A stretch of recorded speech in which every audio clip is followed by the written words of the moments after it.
Breaking చూస్తున్నాం. AP chief secretary Jawahar Reddy, DGP Harish Kumar Gupta ఢిల్లీకి చేరుకున్నారు. మధ్యాహ్నం 3:30 ఈసీ కార్యాలయానికి వెళ్లనున్నారు. పోలింగ్ రోజున ఆ తర్వాత ఏపీలో చోటు చేసుకున్న హింసాత్మక ఘటనలపై ఈసీకి వివరణ ఇవ్వనున్నారు.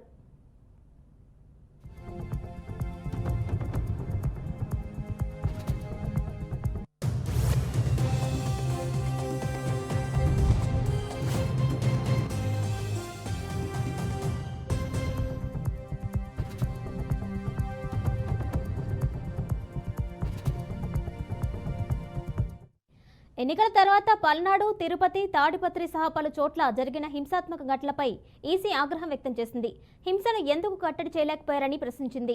హింసను అరికట్టడంలో సీఎస్, డీజీపీలు విఫలమయ్యారని మండిపడింది. తమ ముందు వ్యక్తిగతంగా హాజరై వివరణ ఇవ్వాలని ఇద్దరికి సమన్లు జారీ చేసింది.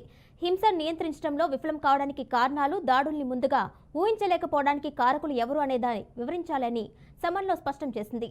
హింసకు సంబంధించి ఎలాంటి చర్యలు తీసుకున్నారో వివరించాలని పేర్కొంది. ఏపీ పరిస్థితులపై chief election commissioner Rajiv Kumar ప్రత్యేక దృష్టిని సారించారని తెలిపింది.